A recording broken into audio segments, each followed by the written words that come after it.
Assalamualaikum warahmatullahi wabarakatuh. Saya Randa Mirfasya dengan NIM 210211075. Di sini saya akan melakukan presentasi dari kasus ketiga kita, yaitu TB paru. Di sini mulai. Yang pertama itu ada seorang Nyonya A yang berusia 55 tahun. Nah, dia datang dengan keluhan lemas, mual, dan juga muntah sejak 2 minggu terakhir. Lalu dilakukanlah anamnesis. Dari anamnesis yang didapat, itu dia ternyata sudah batuk berdahak sejak 3 bulan yang lalu. Berarti ini sudah termasuk ke dalam kategori kronis, dimana dia dahaknya berwarna hijau kekuningan. Bisa jadi adanya pus, jadi ada infeksi dari kemungkinan dari bakteri. Juga sekali ada tampak bercak kemerahan bercampur dengan dahak, berarti adanya batuk berdarah atau hemoptisis. Lalu demam yang hilang timbul dengan juga ditambah keringat malam dan juga cepat merasa lelah. Lalu BB-nya itu turun 10 kilo dalam 3 bulan terakhir. Nah, lalu riwayat penyakit dahulunya ternyata dia memiliki diabetes mellitus sejak 10 tahun yang lalu. Nah, dia juga menggunakan obat metformin 2 kali 500 mg dan juga glimepiride 1 kali 1 mg, tetapi dia tidak rutin. Jadi bisa jadi membuat DM yang tadi itu tidak terkontrol.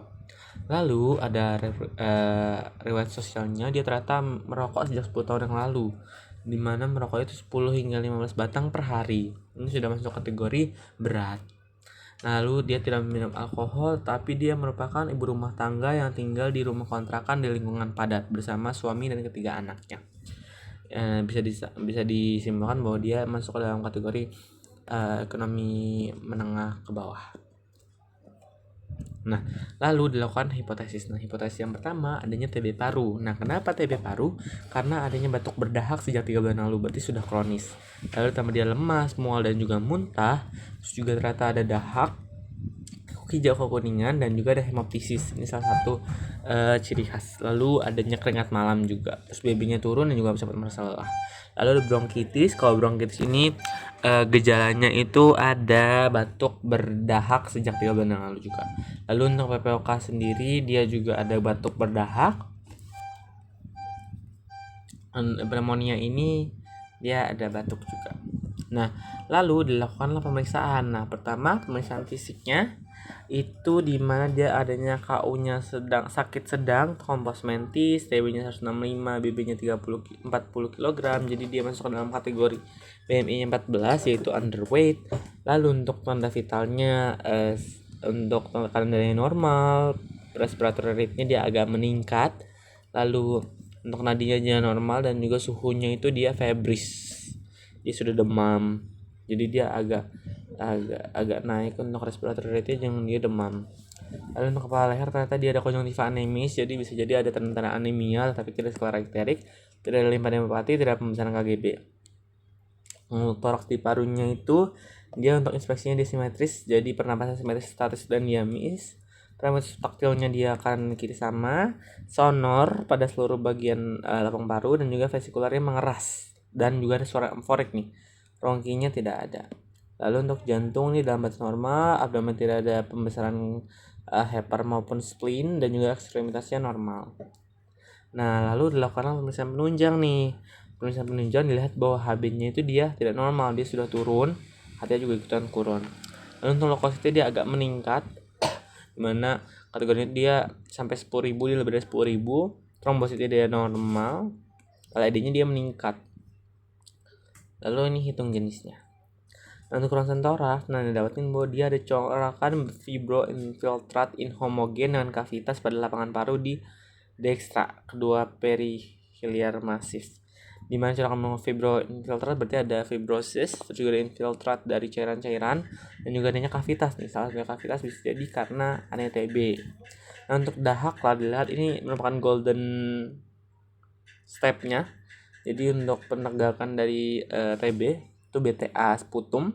Nah, dilihat bahwa dia 29 Januari 2023 dan 31 Januari 2023 menunjukkan dia positif 3.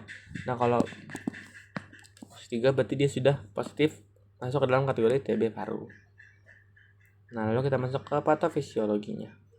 Nah, Nya A ini dia 55 tahun. Nah, dia merupakan penderita diabetes mellitus tipe 2.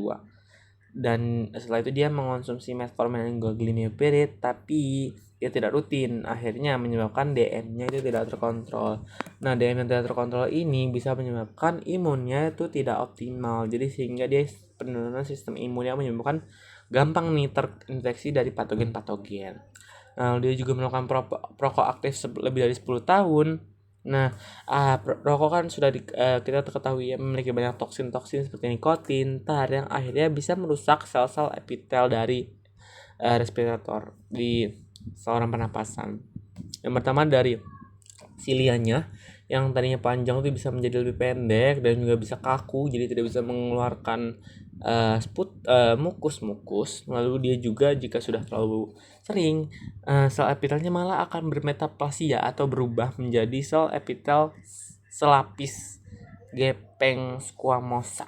Nah, ini yang menyebabkan dia tuh lebih gampang terkena infeksi karena sistem imunnya turun juga.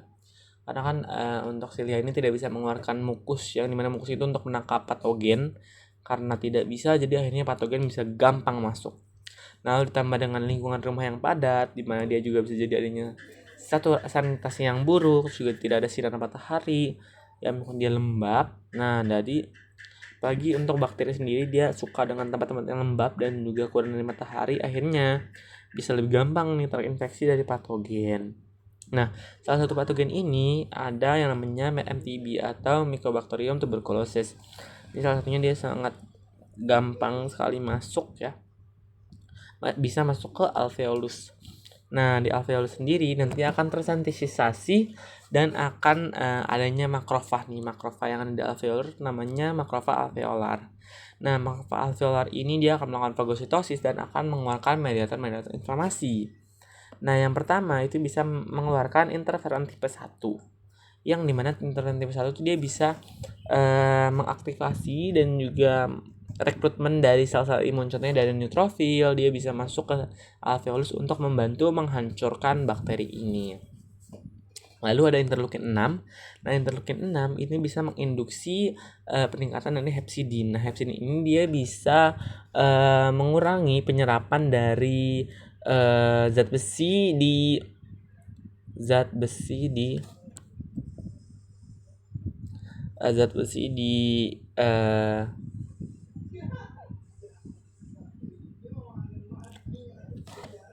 usus, dan juga dia bisa menghambat pelepasan dari zat besi dari makrofag.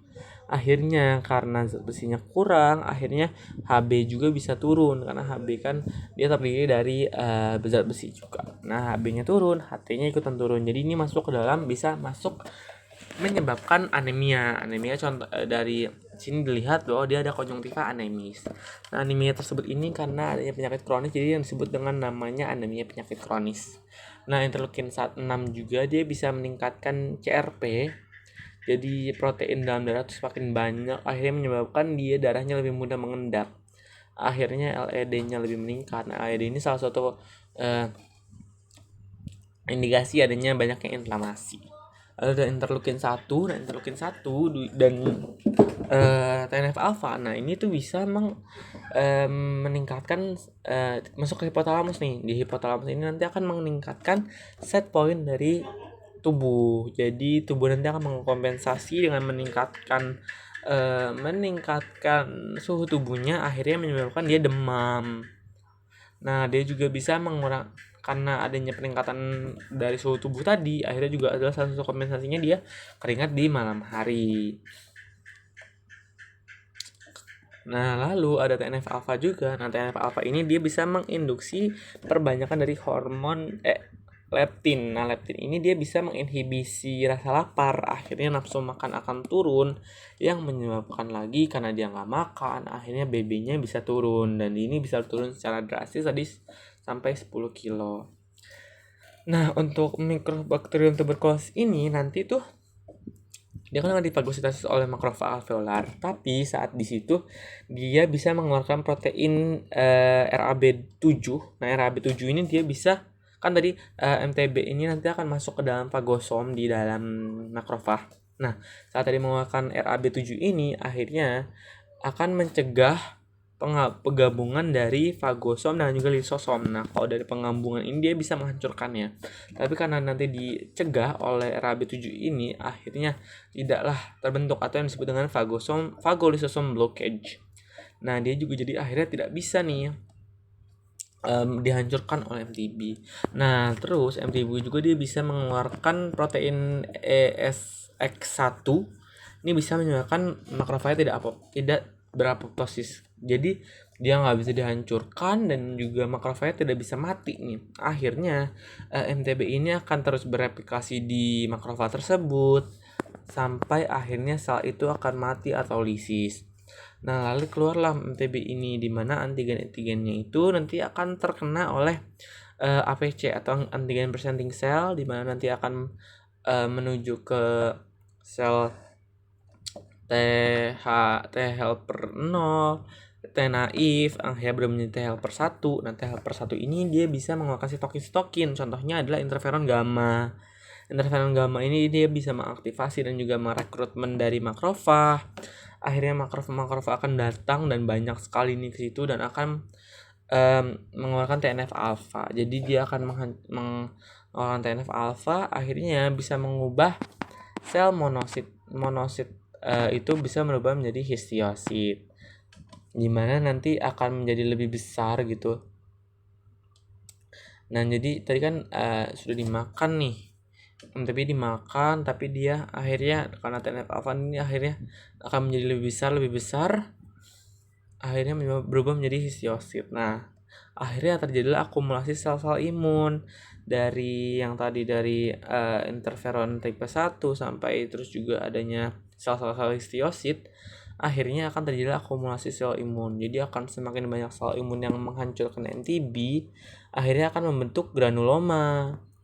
Nah, granuloma lama-kelamaan akan berisi nekrosis caseosa, dimana atau nekrosis perkijuan. Jadi banyak yang mati di tengahnya itu akhirnya akan berisi nekrosis caseosa. Nah, nekrosis caseosa ini atau granuloma ini akan yang namanya itu adanya fokus gone primer. Ini namanya gone focus atau fokus gone primer. Nah, fokus gone primer ini jadi nanti MTB-nya bisa keluar lagi dan akan menuju ke limfonodus. Jadi dia bisa pergi melewati limfonodus, berubah menjadi penyebarannya melalui limfogen, akhirnya bisa bisa membuat inflamasi di saluran limfonodus, di kelenjar limfe, akhirnya akan terbentuklah kompleks gone. Jadi kalau kompleks gone ini sudah ada fokus gone primer, terus juga adanya inflamasi dari saluran limfe, kelenjar limfe, akhirnya membentuklah kompleks gone. Nah, kompleks gone ini dia bisa merusak kan, dan sudah rusak nih, akhirnya akan dicoba regenerasi oleh tubuh, tapi regenerasinya itu berupa fibrosis. Makanya di ronsen ini akan terjadi gambaran fibroinfiltrat karena itu sudah terregenerasi, akhirnya remodeling, akhirnya membentuk fibrosis. Nah, lalu kompleks gone ini juga dia bisa mengalami likuifikasi. Jadi kalau likuifikasi itu respon tubuh yang akhirnya memproduksi mukus, jadi akan banyak cairan gitu. Nah, terus juga di kompleks gone ini nanti dia bisa mencair, lesi di bagian tengah di nekrosis caseosanya itu. Dia akan mencair dan akan keluar dari melalui bronkus dari jaringan paru ini, akhirnya akan membentuk kavitas atau rongga yang sudah tidak ada granulomanya gitu. Ini bentuk cavity. Akhirnya daerah tersebut akan mengalami inflamasi, terus juga bisa merusak dinding-dinding bronkus.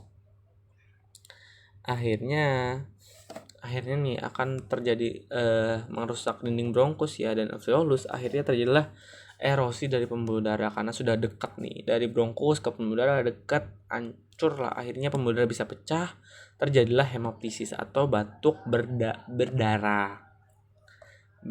Lalu cavity juga nanti akan semakin lama semakin besar, semakin tebal, akan menjadi cavity ini nanti akan menyebabkan vesikular yang mengeras dan juga adanya suara amforik.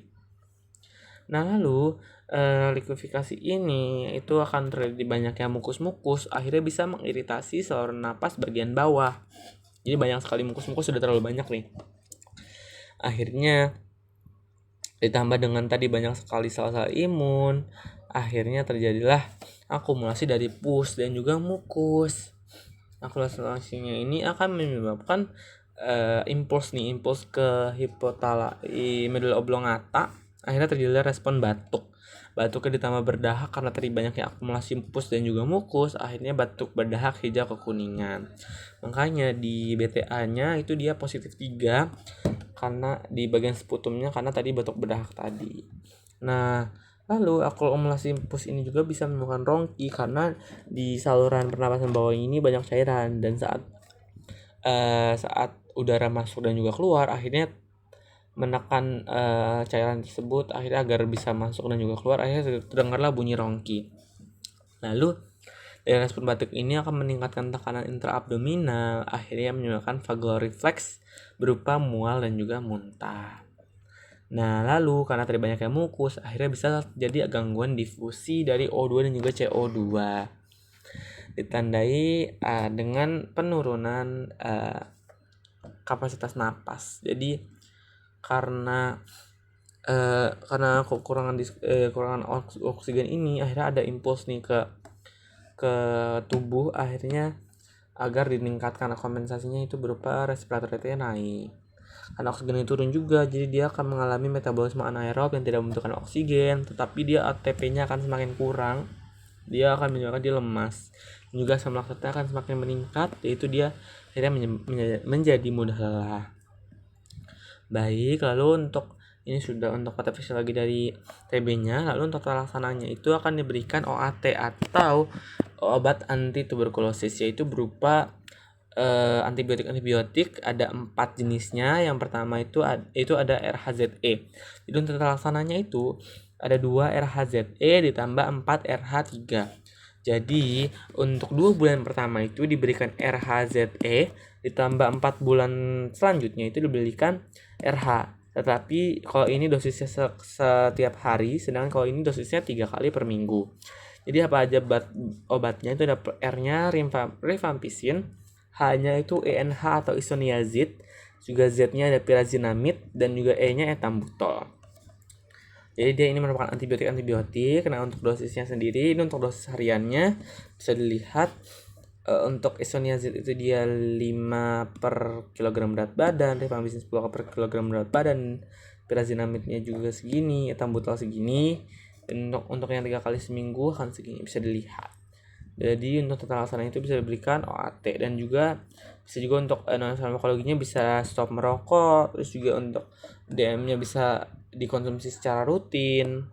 Baik, jadi segitu saja yang bisa saya sampaikan. Terima kasih.